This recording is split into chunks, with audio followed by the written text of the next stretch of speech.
Baka matanaw at baka matanaw ninyo ang tunay na kalagayan ko.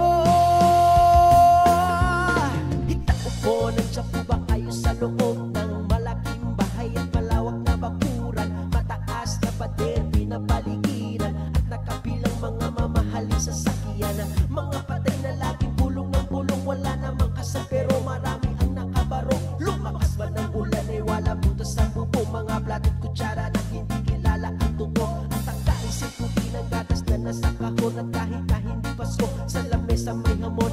Sarap sigurong maniran sa bahay na ganyan. Ang sabi pa nila ay dito mo matatagpuan ang taon na nagmamayari ng isang upuan na may pagkakataon ay pinag-aagawan. Kaya naman hindi na niya pinagkakawalan, kung makikita ko lang siya aking sisigawan. Kayo po na nakaupo, subukan nyo namang tumayo,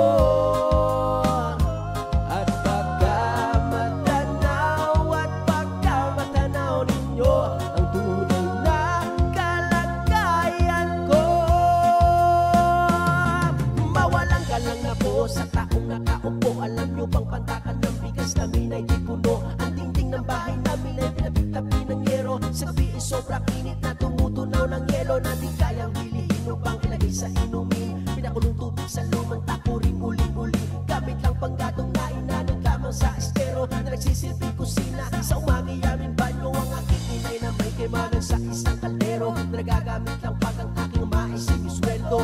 Kulang na kulang pa rin, ulam na tuyong asin, ang 50 pesos na magaboy pagkakasyahin. Hindi ko alam kung talagang marami lang ang harang, mataas lang ko ang bakod ko, nagubulag-bulagan lamang po kayo. Kahit sa dami ng pera nyo, walang doktor na makapagpapalinaw ng mata nyo. Kaya huwag kang masyadong halata,